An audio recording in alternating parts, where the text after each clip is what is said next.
Alright guys, sa mapagpalang araw, ilang senador binuweltahan ng mababang kapuluan na kaunay na ipasang wage high bill. Ito ay isang binuwelta ng ilang senador ng Kamara ang kaugnay na hindi na ipasang panukalang batas sa pagtaas ng minimum wage sa bansa bago matapos ang 19th Congress. Ayan, hindi pala napasa yung yung minimum wage, kawawa naman. Kasunod nito ang paghayag ng tagapagsalita ng House Representative na pinatay umano ng Senado ang 200 pesos na minimum wage.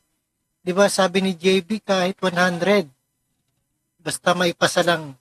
Ayon sa ilang senador, sila ay nasanay na ng mababang kapulungan na ipasa ang kanilang pananagutan at isisi sa Senado ang kanilang pagkukulang.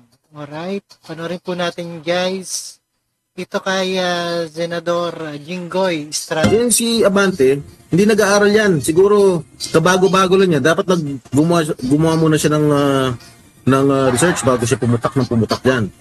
Tinawag na sinungaling ni Senate President Pro Tempore Jinggoy Estrada si Attorney Princess Abante, spokesperson ng House of Representatives. Ito ay matapos sabihin ni Abante na pinatay ng Senado ang 200 peso wage hike bill na ipinasa ng Kamara ilang araw bago magtapos ang 19th Congress.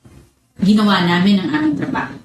Pero ang Senado, iniwan sa ere ang manggagawa. This is not the end. Hindi bariya ang kailangan ng mga manggagawa. Ang kailangan nila, sahod na makatao, sahod na makatarungan. The House stands with labor and we will keep fighting. Paliwanag ni Estrada, noong nakaraang taon pa na ipasa sa Senado ang legislated wage hike bill. Ngunit nitong nakaraang linggo lang ito pumasa sa Kamara kung kailan gipit na sa oras upang magsagawa ng Bicameral Conference Committee meeting para pag-usapan ng magkaibang bersyon ng dalawang kapulungan. Una-una, yung spokesperson ng House, si Princess Abante, she should do a lot of research first before opening her mouth. Una-una, sinabi niya the Senate killed the wage hike, the legislated wage hike bill. That is not true.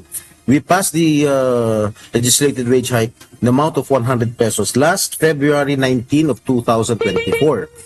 It took them a year, all right, to pass their own version of 200 pesos wage hike. At gusto nila mag-BICAM 2 days before adjourning CND. How can we do that? Tutol din si Estrada na i-adapt ang bersyon ng Kamara na 200 pisong aumento. Halimbawa, pumayag ang Senado, 200 pesos. I-adapt namin yung House version.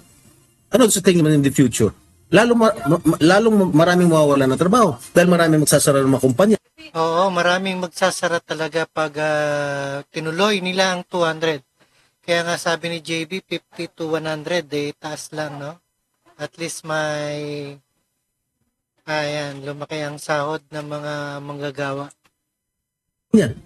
Because they cannot afford it. What do they want to do? They want our economy to collapse? Mag-isip muna sila bago sila. Para naman kay Senate President Francis Chis Escudero, ang pahayag na ito ng Kamara ay isang karaniwang halimbawa ng pagpapasa ng pananagutan. Nauna na rin itong kinwestiyon kung bakit kung kailan huli na ay saka ipapasa at sasabihin na dinidelay ng Senado na wala ng oras para pag-usapan at pag-aralan ng magkaibang bersyon. Talaga bang ganito na ang gagawin ninyo?